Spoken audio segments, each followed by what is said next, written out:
Deep in a quiet village where the streets fell silent after sunset, there lived an old woman named Mira. She had always been peculiar, whispering to herself, collecting strange herbs, and staring for hours at the forest that loomed beyond the village. No one knew much about her past, but rumors spread like wildfire.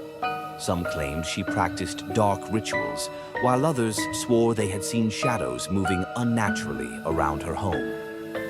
One night, a young boy named Kumar was walking home when he saw Mira standing at the edge of the forest, staring into the darkness. Her lips moved, but no words came out.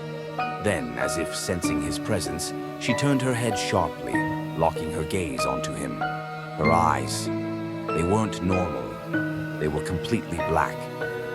Frozen in place, Kumar couldn't look away.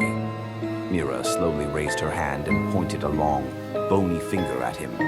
In a voice that wasn't entirely her own, she whispered, "They have chosen you." That night, Kumar couldn't sleep. The air in his room felt heavy, suffocating. Then he heard it, a faint scratching sound like nails dragging against wood. He sat up, his heart pounding.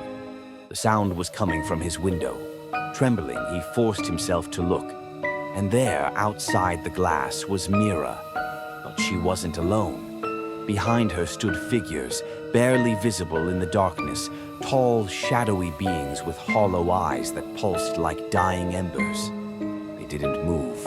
They only watched. Kumar screamed, waking his parents.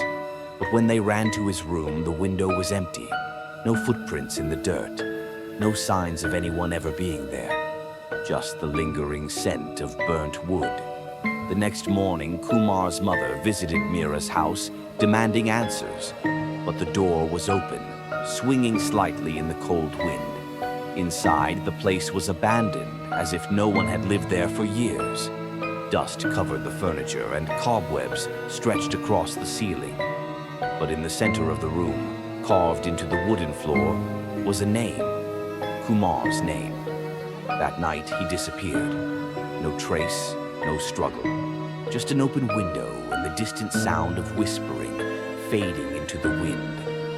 They say on certain nights, if you stand at the edge of the forest and listen closely, you can still hear his voice calling for help, but no one dares to answer.